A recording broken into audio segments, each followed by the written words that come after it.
Sige boss, short video po ng ano ninyo, yung para sa controlling ng keyboard gamit yung bill acceptor. So may dalawa tayong button dito pang setting, itong LCD. And then ito lang power supply ng ano ng itong mali. Hindi kasali ito lang. Tapos syempre yung sa board natin, ikakabit natin sa computer na or kung ano man yung gusto natin kontrolin. So kahit ano yun, computer man or machine.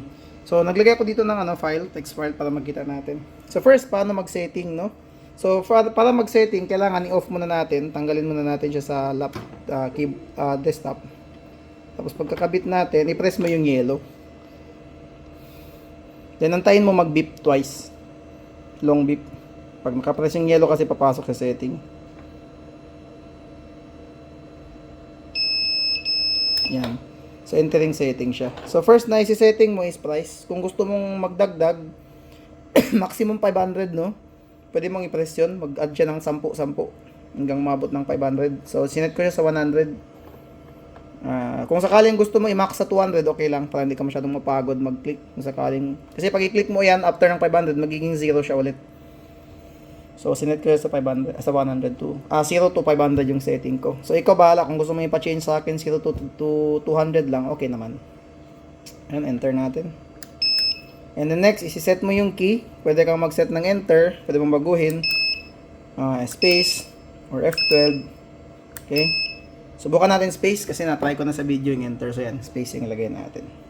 Naka-enter kasi kanina. So ito naman delay, kung ilang seconds yung after mahulog yung bill acceptor, or I mean after ma-accept yung bill, ilang seconds siya bago ipe-press yung button. So nilagay ko siya sa 1, pwede mong baguhin hanggang 10.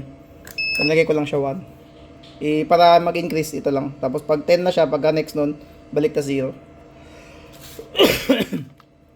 Ayun. Ano kasimple, ilagay mo yung bill.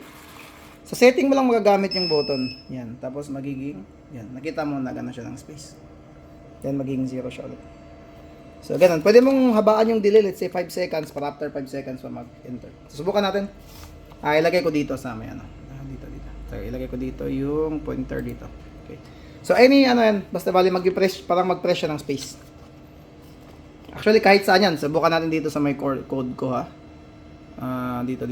Subukan natin dito. Ito. Lagay natin dyan sa may YouTube. Yan. Okay, lagay natin sa gitna. Ng U at saka B, dapat mag-space yan siya dyan. Okay?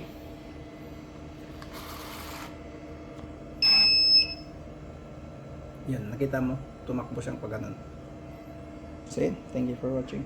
So, ito lang ang ano sa ganito is kung walang button, kung sakaling nagulog ka ng 500, 5 times. 1, 2, 3, 4, 5, ganun siya. Kaya naisip ko rin na maganda rin may button. Kayo na bahala kung ano yung gusto nyo. Depende sa application na gusto nyo. So, pwede naman gawin na with button talaga. Bali, after mo maghulog, antay niya pa yung button press bago siya ma-minus ng credit tapos saka mag-enter.